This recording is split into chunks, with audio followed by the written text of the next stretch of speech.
What is going on, people of the extranet? Tyler here with Random Automotive. Just wanted to say that we hit our 500 subscriber mark, which is pretty awesome. I want to thank every one of you for doing that and helping us get there. It's great, and I'll never appreciate it enough. So what I wanted to share with you guys today is about a year ago today, I bought this 78 Jeep Cherokee, and I really haven't shared it much on the channel. You may remember the first video I did on it was just a will it start, and it was kind of rusty and it needed a lot of work, and it still does. But I wanted to show you guys what all I've done to it. So you guys have seen it pretty much complete in a couple of other videos, but I've never went through and just said exactly what I did and what needs to be done still on it. So that's what we want to do today. So for those that don't know and haven't seen the video, it's up here in the corner. But this is a 1978 Jeep Cherokee. It was originally gray, so I sanded it down. Well, most of it was sanded down already when I bought it, and I painted it this white color, just the cheapest coat of paint that I could do. It was around $100. I did it myself. Did a little bit of body work, not my forte, but definitely made it work. Added this wood paneling on, which is actually just vinyl strips all around the edges. It didn't come out perfect. There's a few fallacies that you may see, and that's just kind of how it goes. But from a distance, it actually looks pretty cool. Added those flags on actually just yesterday. It's a Memorial Day weekend. So let's take a look at the inside first and see what that's about. So it is dirty. This actually set for 2 months as I waited on an intake from Edelbrock. It took forever.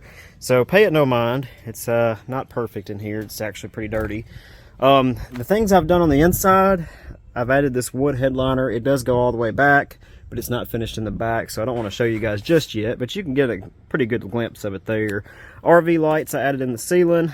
This is actually held up by suspended cables to the actual frame on the top there. A couple of staples I need to fix, but there's a cable that comes down and a nut there, and it's actually kind of like a suspended ceiling. It looks nice. It's not 100% completed, but it is noisy. I'm not gonna lie, it rattles and carries on going down the road. As far as the door panels, they're still original, even to the top of the door panel here. This is the original color paint of this Jeep. I did not paint those. I may do that one day. Added in carpet. Yeah, it's dirty. It's not perfect, like I said. Things that did not go right in the interior. I haven't got the tailgate switch fixed. I put this in for a choke, but I put a new carburetor on it. This entire gear thing broke off. I gotta see if I can find another one. Radios still don't work, and I've added a bunch of, they're not stickers by the way, but Rock Auto magnets, so that's one good thing. Something I did add though were these Dakota digital gauges. These are flipping awesome. I've got the control box underneath the dash there where all that wiring just kind of goes underneath.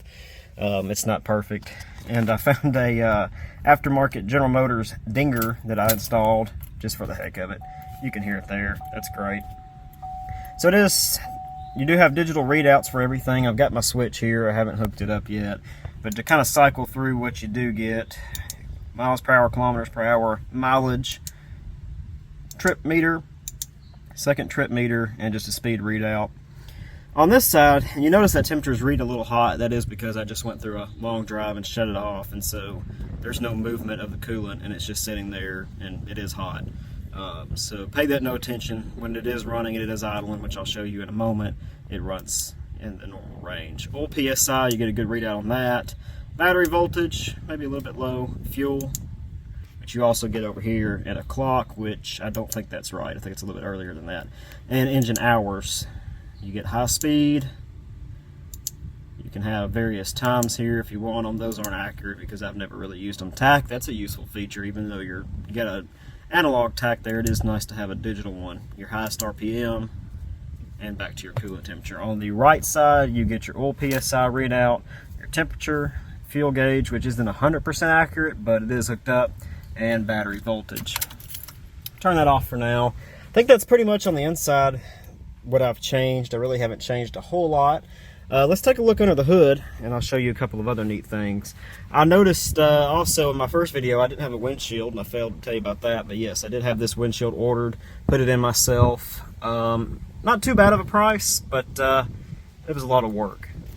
So this is where I've spent a lot of time and money. You can see, not perfectly painted, but I did paint the underneath the hood, and this here, just a textured black.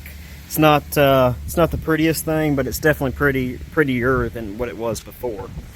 So new parts that I've added since my ownership. This is a brand new welded radiator. Got new fan clutch. The fan blades are the same, but I did paint those. Power steering pump's new, water pump is new, and the alternator is new. It is warm under here. You can see it's kind of a mess with the wires. I even have a zip tie there. It's not the prettiest. I want to clean that up in the future. New master cylinder for the brakes. Aftermarket horn I've thrown in there. Battery's still the same. As far as the engine itself, I still have the same engine, same fuel pump. You can see if you go on back, you can see even the same exhaust manifold. And yes, if you've noticed that, I just noticed this past weekend. There's a nice crack in that exhaust manifold, so that's great.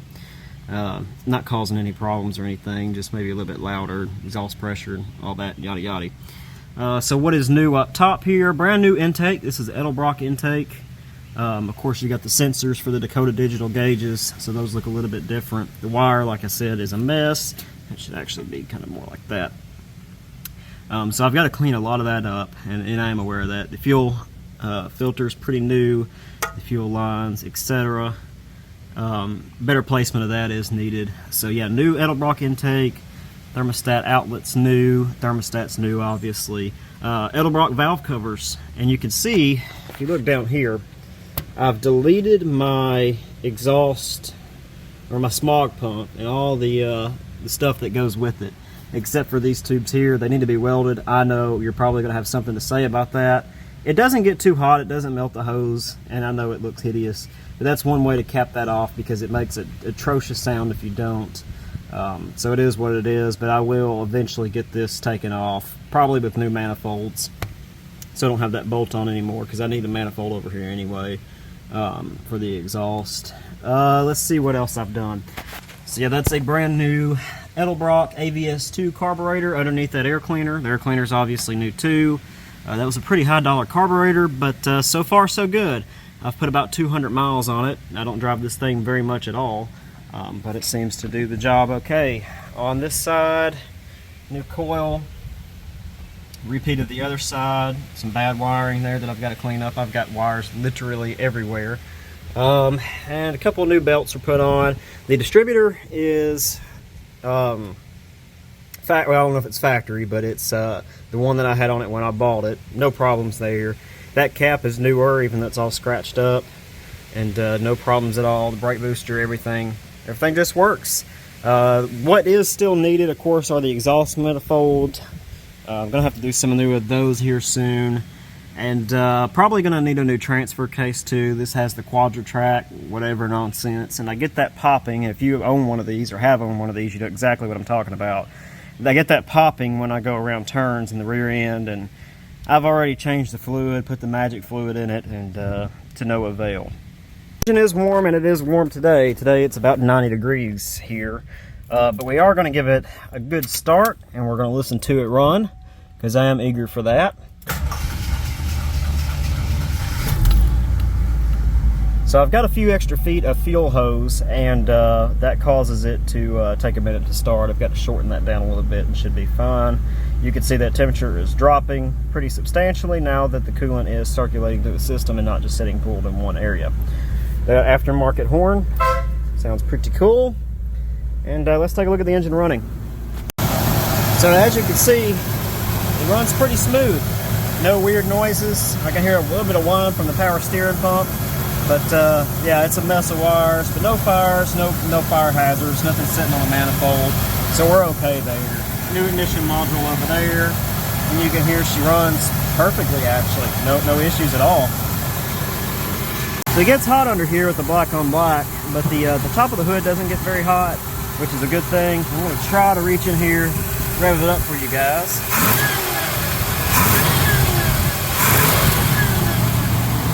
That fan clutch kicked in, a little bit of whining from that power steering pump.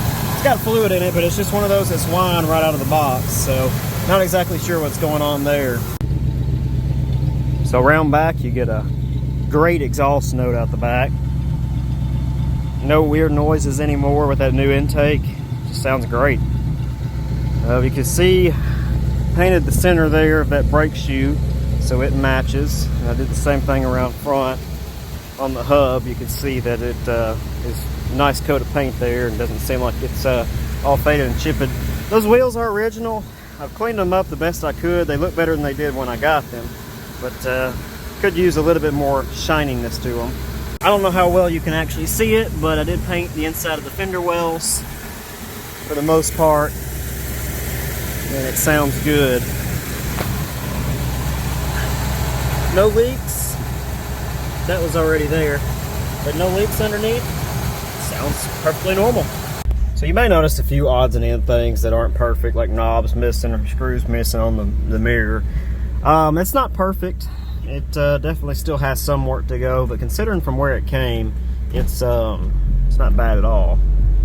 Place it in gear here. You can see the engine sounds really good, very strong. No complaints there. Transmission's 3-speed automatic, and it sounds okay also, with no big deals. One of our maiden voyages are down this road, so I'm going to take you down here to close this out. So one thing I absolutely love about this 360 V8 is this exhaust note. It has just such a beautiful, this AMC 360, I can't talk today, can't ever talk. It just has a beautiful exhaust note. So you'll hear a lot of rattling, like that right there. That's a pretty harsh bump. It does need some new leaves on it. Probably could use some less cheap shocks.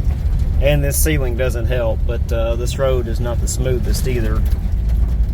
This is one of the roads we took our maiden voyage on when I first got this thing and shared it with you guys, and thought it would be a good sentimental thing to show for our celebration of 500 subscribers, which is so awesome.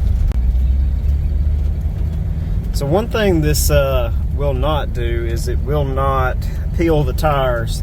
It's a all-wheel drive, if you will, 4-wheel drive, however you want to talk it, all the time type of thing.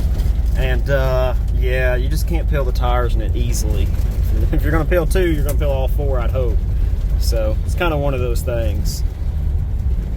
I will say though, and I don't have a lot of room to test anything on this road, but with that new intake, she's got some guts, and which is great.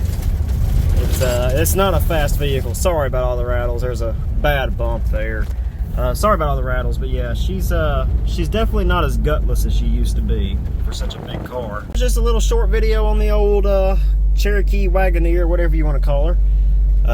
If you guys enjoyed this video, be sure to give it a thumbs up. Again, I just want to say thanks for everybody who's helped us get to 500 subscribers, and also the few that's come after that. I know it's not a big milestone to most, but it's a big milestone to me, and I greatly appreciate it.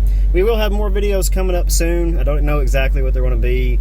I know a lot of people getting kind of trances and don't really know what to post and don't really know what to talk about, and kind of the same thing here, but still want to have a good environment of just all kinds of random automotive stuff coming up here soon. So till next time, we'll catch you in the next one.